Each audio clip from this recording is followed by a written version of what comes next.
Hi, this is Jeremy Schoonmaker, Pre-Sales TC for the Channel MPS Group.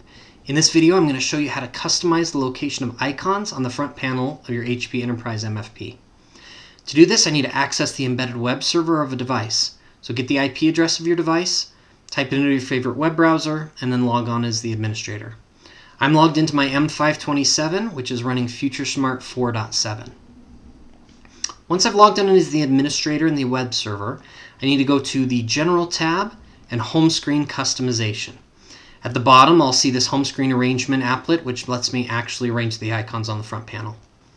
The left-hand area here, called Home Screen, shows what's on the front panel, both the default icons that are on the first screen, as well as all the additional home screens. On the right-hand side, I have an area for hidden items. These are things that I don't want to see on the front panel. If I want to move an icon around, all I have to do is grab it and then pull it left or right. And you can see that I can move it around, let go, and it's in a new position. If I want to move it from one home screen to the other, I grab it and pull it either to the left or right until I see the outline of that blue box on the side. And once I let go, it's moved to the next home screen. You can have up to 8 home screens on FutureSmart 4. And to get a new home screen, all I need to do is go to the 4th one here, which currently doesn't exist, and put some sort of icon on there. At that point in time, you can see that it creates a new home screen, and now on my front panel, I'd have 4 instead of 3. Again, you can create up to 8 of those.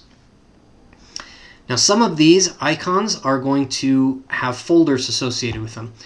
For example, in the scan, I can double-click on it, and there's actually a folder structure here. There's icons below scan. Scan to job storage, scan to SharePoint, scan to USB, etc. If I want to move these out, I can click on one of them and then click on this folder with the arrow up, and it'll move it out of the folder. You can also right-click on it, which would move it up, or you can move it over the hidden icons side and then get to your final destination and move it back. It should be obvious, but I'll restate it that if we want to hide an icon, all we have to do is drag it over to the hidden items side, and then it's gone from the front panel. If I do want to create my own folder, I can do that. If I need to create a new folder for other applications, for example, if I wanted to create a folder for all the support functions on the front panel, I could do that. And I could say support functions. I type in a name, click enter, and now I have a folder. And just like before, I can go into it and then put icons in it. And move them back out if I like. If I want to edit the name of it or delete it, there's buttons down here at the bottom, the edit button or the delete button that let me modify that folder. I'll delete it. You may also want to move where your quick sets are. Now, quick sets are created either at the front panel or in the embedded web server, and they're usually one-touch or easy workflows for users to get done a certain function.